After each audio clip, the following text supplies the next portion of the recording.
하나님 아버지, 오늘도 새로운 하루, 또 하루의 시작을 주님과 함께 할 수 있는 은혜를 베풀어 주시니 감사와 찬양을 돌립니다. 성령께서 이 시간 저희들 가운데 임재하여 주시고 저희의 마음을 들어 주님을 바라보게 하시고 저희 영혼의 눈을 떠 온전한 소망을 주님께 두게 하시고 우리의 영혼의 무릎을 꿇어 주를 바라며 주께 기도하는 이 새벽 시간이 될 수 있도록 인도하여 주시옵소서.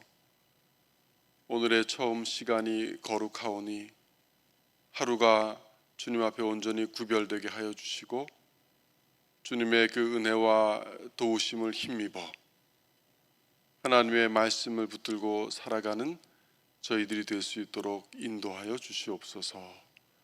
예수님의 이름으로 기도드립니다. 아멘.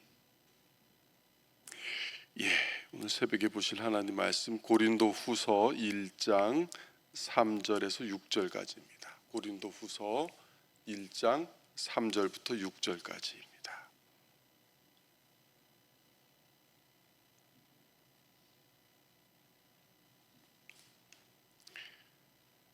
찾으셨으면 우리 함께 한 목소리로 봉독하시겠습니다.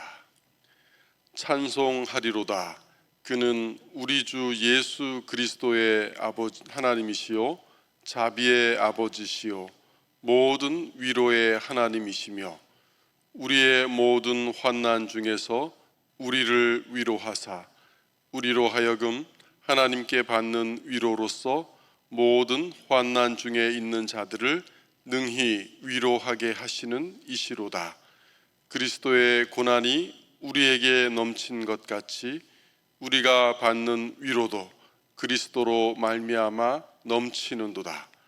우리가 환난 당하는 것도 너희가 위로와 구원을 받게 하려는 것이요 우리가 위로를 받는 것도 너희가 위로를 받게 하려는 것이니 이 위로가 너희 속에 역사하여 우리가 받는 것 같은 고난을 너희도 견디게 하느니라. 아멘. 지난번에 우리가 하나님께서 이 세상을 관리하시는 일, 즉 하나님의 섭리에 대해서 살펴보았습니다. 하나님께서는 인간과 또 자연 만물 그리고 역사와 모든 것을 하나도 빠짐없이 다스려 나가십니다. 그런데 하나님께서 모든 것을 관리하신다면 왜 이 땅에 이런 많은 악이 존재할까요? 전쟁이나 질병 또 많은 자연재해와 같은 이 악이 사람들을 가리지 않고 특별히 그리스도인들에게도 이렇게 다가옵니다. 이런 악의 존재 또 이 악의 존재에 대한 질문은 많은 이들이 풀 수 없는 질문이고 그래서 특별히 하나님을 믿는 의인들에게는 좀 더 다른 종류의 고통을 낳기도 했습니다. 오늘은 우리가 다 의문을 풀 수는 없지만 성경이 이 점에 대해서 우리에게 어떻게 교훈하고 있는가 그것을 한번 살펴보도록 하겠습니다. 성경은 전제하는 것이 전쟁이나 고난 등 이 세상을 혼란하게 만든 이런 사건들은 그것이 하나님의 뜻을 성취하는 한 하나님께서 허락하신다는 사실을 보여줍니다. 동시에 또 성경에 나타난 하나님의 확정된 뜻은 그런 악이 언젠가는 반드시 멈출 때가 있다는 것입니다. 우리는 이 두 가지 사실 그리고 그 약속이 아직 현실로 이루어지지 못하는 것 때문에 다가오는 긴장, 그것을 우리 영혼에 느끼며 살아가고 있는 것이죠. 따라서 이 우리의 현실 그리고 하나님이 주신 약속에서 우리가 어떻게 믿음으로 살아갈 수 있는가 하는 것은 매우 중요합니다. 성경은 하나님의 섭리가 인간의 책임과 전혀 모순되지 않는다는 사실을 우리에게 알려줍니다. 하나님께서는 모든 것을 빠짐없이 다스려 나가시지만 또 인간의 죄와는 무관하십니다. 쉽지 않죠? 분명히 인간이 죄와 악을 범하고 있는데, 인간에 의해서 그것이 발생하고 있는데 하나님께서 세상 모든 것을 다스리시는 중이다. 분명히 이 둘 사이에는 우리의 이성으로는 다 풀 수 없는 큰 간극이 있습니다. 그리고 그것 때문에 우리 마음에는 긴장이 생기는 것이죠. 쉽지 않습니다. 인간은 죄인임에도 여전히 자신의 죄에 대해서, 결정에 대해서 도덕적으로 책임을 가지고 있는 자율적인 행위자입니다. 그래서 성경은 우리 앞에 생명과 복과 사망과 저주가 있는데 그것을 우리에게 택하라고 그렇게 요구합니다. 이 선택은 우리가 하는 것이지 타인이 대신해 주거나 심지어 하나님께서 우리를 대신해 주는 것도 아니라는 사실입니다. 하나님의 이 거룩하심과 공의, 선하심은 불변하는 속성입니다. 하나님이 의롭지 않은 일을 하신다는 것은 우리로서는 상상조차 하기 힘듭니다. 그렇게 되는 순간 하나님은 하나님 되심을 멈추기 때문입니다. 그래서 하나님께 자기 모순이 없다는 이 대전제 하에 또 인간은 자신의 행위를 책임져야 한다는 소전제가 함께 가고 있다는 사실을 우선 우리가 염두에 둬야 되겠고요. 이런 전제 하에서 하나님께서 이 세상의 수많은 악들이 대표적으로 전쟁과 같은 것을 어떻게 다스려 나가시는가 하는 것을 잠깐 보면, 우리 인간의 현실, 지금도 세계 곳곳에서 수많은 전쟁이 크고 작게 벌어지고 있죠. 이런 우리의 현실과 지나온 역사는 인간이 이 땅에 존재하는 한 전쟁을 피할 수 없다는 사실을 우리에게 여실히 보여주고 있습니다. 성경은 단도직입적으로 말합니다. 전쟁이 왜 일어나는가? 인간이 하나님을 버리고 다른 신을 선택한 결과라는 것입니다. 사사기 5장 8절은 무리가 새 신들을 택하였으므로 그때에 전쟁이 성문에 이르렀다, 그렇게 말합니다. 그러니까 전쟁은 하나님이 아닌 거짓 신들을 따라간 결과, 즉 죄의 결과라는 것이죠. 당연히 인간은 죄를 지고 있기 때문에 인간이 존재하는 한 전쟁과 같은 이런 악은 계속될 수밖에 없다는 것을 성경은 우리에게 보여줍니다. 나라들이 계획을 세우고 또 자국의 이익을 위해서 애쓰지만 결국 헛된 일이 되고 마는 것은 하나님이 그렇게 하도록 내버려 두셨다는 사실에 있습니다. 하나님은 때로 사람들을 회개로 부르시기 위해서 전쟁과 같은 큰 악을 허락하십니다. 허락하신다는 건 아는데 이것은 이제 하나님의 나타난 뜻이죠. 그런데 왜 허락하시는가? 감추어진 뜻은 우리가 알 수 없습니다. 다만 성경은 요한계시록 9장 같은 것을 통해서 보면 이 전쟁을 통해서 불신자들이 회개하고 또 때로 불신자들을 직접적으로 심판하고 경고하는 기능이 전쟁에 있다는 것을 우리에게 알려주고 있습니다.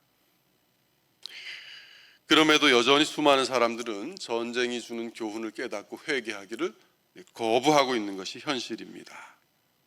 하지만 여호와의 날이 도래하면 이런 전쟁도 반드시 그친다고 성경은 우리에게 강조하고 있습니다. 하나님 그때까지 전쟁이 벌어지는 것도 허락하시고 이것을 다스려 나가십니다. 의로운 사람이라고 해서 고난이 면제되지는 않습니다. 하나님은 그런 고난 가운데서도 우리가 알 수 없는 일종의 불가사의한 하나님의 숨겨진 뜻을 이루어 나가시는 것이죠.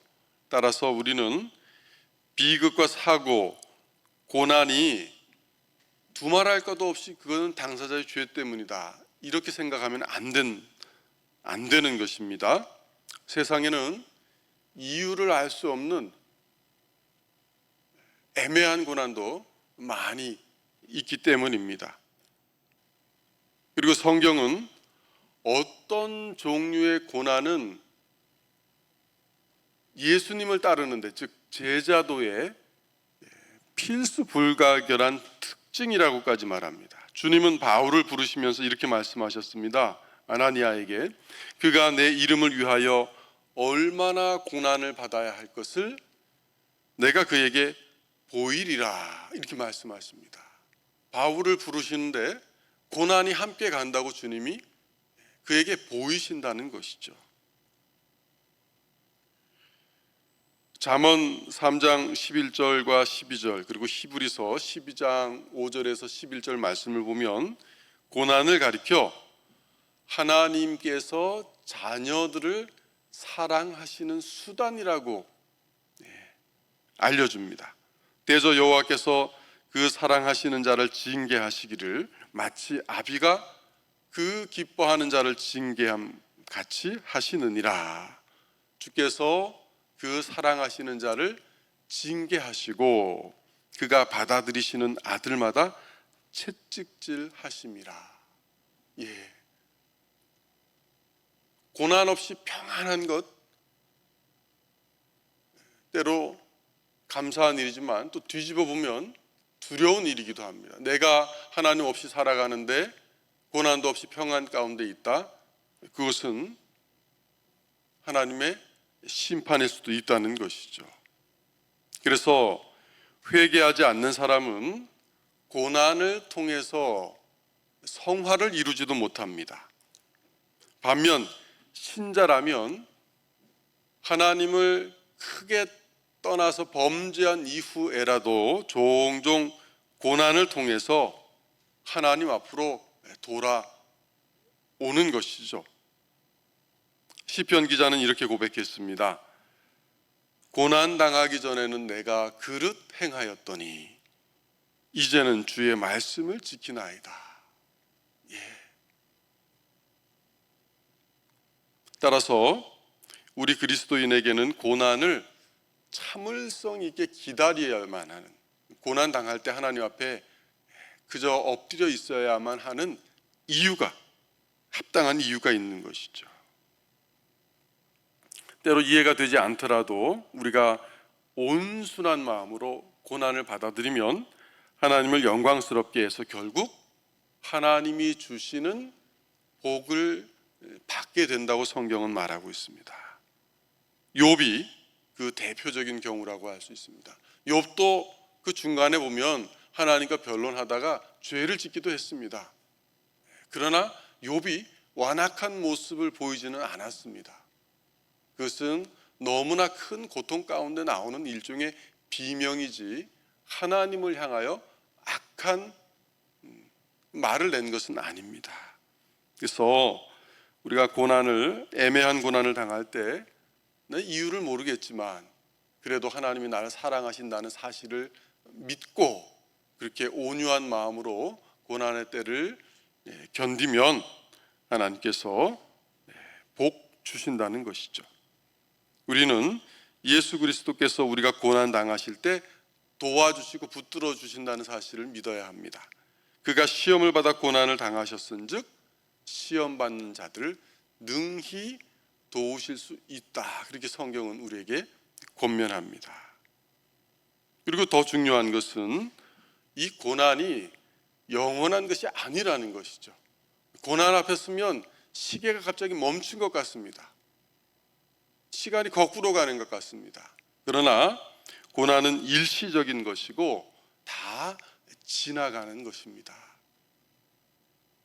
또 하나님께서 긍휼히 여기신다는 이 지식이 우리 안에 있으면 그 하나님의 긍휼에 대한 지식이 고난을 쉽게 견딜 수 있는 것이죠. 긍휼은 특별히 하나님의 은혜와 사랑 가운데 이 눌린 자에게 뻗으시는 하나님의 부드러운 사랑의 손길이라고 할 수 있습니다. 예레미야 선지자는 이렇게 말씀했죠. 주께서 인생으로 고생하게 하시며 근심하게 하심은 본심이 아니시로다. 하나님께서 우리의 체질이 어떤가, 정말 우리가 진흙과 같은 존재라는 것을 아시기 때문에 우리가 얼마나 견딜 수 있는지 하나님이 아시고 그 고난의 한계를 두신다는 것이죠.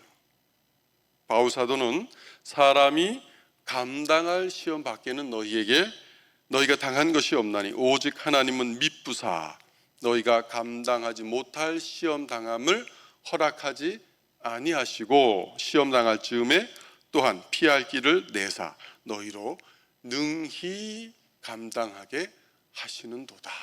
그렇게 말씀합니다.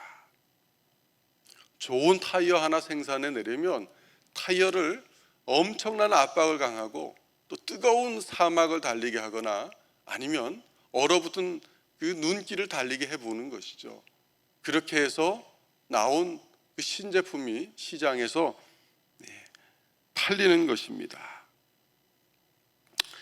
그 어떤 고난이나 어려움도 나와 예수님 사이를 갈라놓을 수는 없습니다. 그래서 우리는 바울 사도를 따라 이렇게 외칠 수 있습니다. 내가 확신하노니 사망이나 생명이나 천사들이나 권세자들이나 현재일이나 장래일이나 능력이나 높음이나 기품이나 다른 어떤 피조물이라도 우리를 우리 주 그리스도 예수 안에 있는 하나님의 사랑에서 끊을 수 없느니라. 제가 어젯밤에 또 잠이 오지 않아서 한 새벽 4시까지 그냥 눈을 뜨고 지냈는데 어떻게 합니까? 지나온 세월을 또 묵상해 봤습니다. 50년 조금 더 넘게 살았는데 지금까지 내가 어떻게 살아온 것일까? 답이 없습니다. 하나님께서 사랑으로 나를 지탱해 주시지 않고 붙들어 주시지 않았으면 내가 어떻게 믿음을 지키고 이렇게 살아왔을까? 그리스도인이 자신에게 지금 현재적으로 닥친 고난 가운데서 아니면 고난을 통과한 후에 그것을 뒤돌아보면서 기뻐할 수 있는 이유는 그 고난이 그 당시에는 즐거워 보이지 않지만 후에는 나에게 주는 유익이 있었다는 사실을 우리가 경험적으로 확신할 수 있기 때문입니다. 고난은 우리에게 그러면 구체적으로 어떤 유익을 주는 것일까요? 우선 고난은 우리의 신앙이 참됨을 판별해 주는 시금석이 됩니다. 베드로 사도는 너희 믿음의 확실함은 불로 연단하여도 없어질 금보다 더 귀하여 예수 그리스도께서 나타나실 때에 칭찬과 존귀와 영광을 얻게 할 것이니라. 그렇게 말씀합니다. 고난이 우리의 신앙이 참된 것을 드러내줌으로 하나님께서 그 고난을 통하여 우리에게 영광과 존귀를 주신다는 것이죠. 또 고난은 어떤 효과가 있습니까? 우리 그리스도인의 성품을 더욱 그리스도인답게 만들어줍니다. 아무래도 많은 고난을 받으면 인품이 다듬어집니다. 다른 사람들의 아픔을 더 깊이 동정할 수 있게 되고 이해하게 됩니다. 그래서 야고보 사도는 이렇게 권면하죠. 내 형제들아, 너희가 여러 가지 시험을 당하거든 온전히 기쁘게 여기라. 이는 너희 믿음의 시련이 인내를 만들어내는 줄 알미라.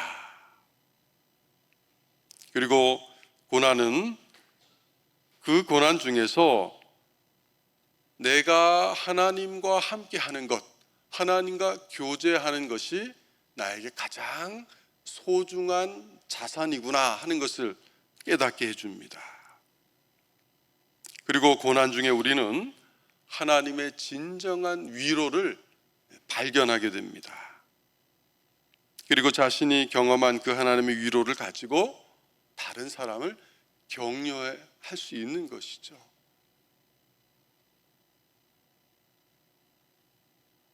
코리 텐붐 여사, 우리나라에도 왔었죠. 1970년대에 2차 세계대전 때 그 네덜란드 암스테르담에서 시계 수리공인 아버지와 함께 많은 유대인들을 숨겨주다가 붙잡혀서 레겐스부르크 그 수용소에 갇혔다가 거기서 언니는 먼저 죽고 아버지도 잃고, 이 코리 텐붐은 기적적으로 이제 나오게 되는데요.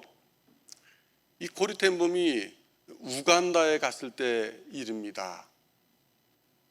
가서 그리스도의 고난을 전하는데 이 우간다의 그 당시 상황이 어땠냐면 이디 아민이라는 그 정말 악마와 같은 독재자로 인해서 사람들이 엄청나게 많이 죽고 고난을 통과한 후였습니다. 그런데 그런 자기들에게 서구권에 네덜란드에 잘 사는 나라에서 온 멀쩡한 여인이 고난을 얘기하고 있는 것입니다. 그러니까 이게 먹히지가 않죠.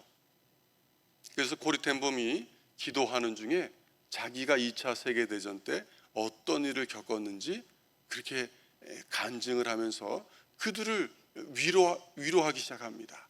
그제서 이 우간다 사람들이 마음을 열고 코리 텐붐이 주는 위로의 메시지를 받았다고 하는 것이죠. 이렇게 고난당한 경험이 있으면 그 경험이 다른 사람을 위로할 수 있는 힘을 발휘하게 됩니다. 그래서 우리가 아까 읽었던 말씀 중에 찬송하리로다 그는 우리 주 예수 그리스도의 하나님이시요 자비의 아버지시요 모든 위로의 하나님이시며 우리의 모든 환난 중에서 우리를 위로하사 우리로 하여금 하나님께 받는 위로로서 모든 환난 중에 있는 자들을 능히 위로하게 하시는 이시로다라는 바울의 고백이 있는 것입니다. 바울과 같은 경우는 특별한 경우라고 할 수 있겠죠. 하나님이 택하신 고난을 위해 택하신 그릇이었지만 그럼에도 바울 사도는 내가 지금 이 받는 위로로서 너희도 위로하는 것이다 이렇게 편지를 보내는 것입니다.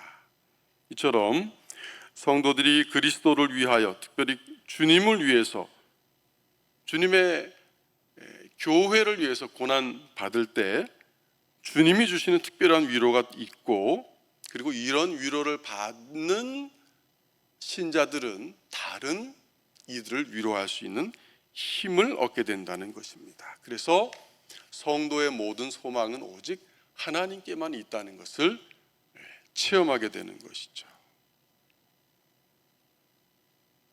이처럼 하나님께서는 우리에게는 악하게 보이는 고난도 요긴하게 사용하십니다. 모든 일을 합력해서 선을 이루게 해주십니다. 따라서 우리는 하나님의 섭리가 완벽하다는 사실을 고백할 수 있는 것이죠. 비록 하나님께서 하시는 이 만물에 대한 관리는 우리의 지성으로는 다 이해할 수 없지만 우리는 하나님의 섭리가 완벽하다는 것을 인정해야 합니다. 하나님의 이 섭리, 관리하시는 일이 완벽함은 최후의 심판 날에 다 드러납니다. 따라서 사악한 사람들의 심판도 확실하고 의로운 사람들의 그 구원과 칭찬도 확실합니다. 우리는 악이 우리의 기대만큼 빨리 처벌되지 않는 이유가 하나님께서 오래 참으심으로 각 사람에게 회개할 기회를 주시고 있기 때문이라는 것을 알고 인내해야 됩니다. 그래서 우리는 악을 행하는 사람들을 보면서도 저에게 회개의 은혜를 주시도록 기도해야 됩니다. 사악한 자들이 번영하는 것처럼 보이는 것은 일시적일 따름입니다. 성경은 우리에게 그런 자들의 번영을 부러워하지 말라고 말합니다. 이제 우리는 만물에 대한 하나님의 이 관리가 완벽하다는 사실을 알았기 때문에 우리가 해야 될 일은 과연 여호와께서는 크시다 하고 인정해야 하는 것이죠. 하나님의 지혜와 지식은 깊습니다. 하나님의 판단은 우리가 헤아리지 못합니다. 그리고 우리의 상황이 아무리 절망적일지라도 우리를 향한 하나님의 사랑을 믿으면서 하나님이 나를 위하시면 누가 우리를 대적하리요? 라고 믿음으로 선언할 수 있어야 됩니다. 또 우리의 이 근원적인 두려움, 죄를 지었을 때 인간이 보이는 가장 근원적인 반응이 두려움과 수치입니다. 그런데 이 근원적인 두려움이 제거되었다는 사실에 감사해야 합니다. 또 우리는 하나님께 이런 고난의 시기를 조정해 주시도록 호소할 수 있다는 사실입니다. 고난 당할 때 그냥 속수무책 이건 하나님의 뜻이야, 이슬람교도처럼 인샬라 하면서 그렇게 지내라는 것은 아닙니다. 고난 당할 때 우리가 고통스럽다고 하나님께 아뢰고 이 고통이 속히 지나갈 수 있도록, 고통 중에서 내가 하나님께 완악한 마음을 품지 않도록 기도하라는 것이죠. 마지막으로 우리는 하나님이 악의 교정을 지체하는 것처럼 이렇게 세상에 많은 죄악이 만연하게 그냥 내버려 두시는 것처럼 보일 때라도 이해되지 않는 고난이 내게 닥쳐올지라도 나는 참을성 있게 믿음으로 기다리겠다, 그렇게 하나님 앞에 말씀드리며 인내해야 하는 것이죠. 야고보는 우리에게 이렇게 권면합니다. 그러므로 형제들아, 주께서 강림하시기까지 길이 참으라. 참고 또 참으라는 것이죠. 보라, 농부가 땅에서 나는 귀한 열매를 바라고 길이 참아 이른 비와 늦은 비를 기다리나니 너희도 길이 참고 마음을 굳건하게 하라. 주의 강림이 가까우시니라. 오늘 새벽 우리는 하나님의 섭리가 완전하고 의롭다는 사실을 배웠습니다. 비록 이 세상에 아직도 죄악이 만연해 있지만 이 죄악은 언젠간 다 사라질 것이라는 것을 오늘 우리는 다시 한번 상기했습니다. 우리가 하나님의 섭리를 다 이해할 수는 없지만 그럼에도 우리가 믿음으로 우리 삶에 다가오는 많은 고난을 하나님께 맡겨드리며 훈련해야 한다 하는 사실을 배웠습니다. 이 새벽에도 나를 지켜보시고 나를 다스리시며 내 고난을 통해서 내 안에서 유익한 것들을 만들어내시는 주님과 교제하며 오늘도 더운 하루 하나님과 은혜 가운데 지내는 저와 여러분이 되도록, 또 우리 교우들이 되도록 하나님께서 이 나라를 지켜 보호하시도록 그렇게 기도하시기 바랍니다. 하나님 아버지, 하나님께서 만물을 다스리시고 하나님의 그 선하심과 의로움은 궁창에 사무쳐 있는데 아직 이 땅에는 죄악이 만연해 있는 이런 현실 가운데서 우리는 어떤 믿음과 어떤 자세를 가져야 하는지 오늘 새벽에 다시 한번 생각해 보았습니다. 우리에겐 해답이 없는 것도 아니고 우리에겐 종말이 없는 것도 아닙니다. 주님 안에 해답이 있고 주님께서 때가 되시면 이 땅에 다시 오시어 모든 죄와 악을 제거하시고 완전한 나라를 우리 앞에 펼쳐 보여주심을 믿고 길이 참으며 오늘 하루도 주님과 믿음으로 동행하는 저희들이 될 수 있도록 인도하여 주시옵소서. 오 하나님, 말씀과 성령으로 오늘 하루도 저희를 인도하시고 다스려 주시옵소서. 예수님의 이름으로 기도드립니다. 아멘.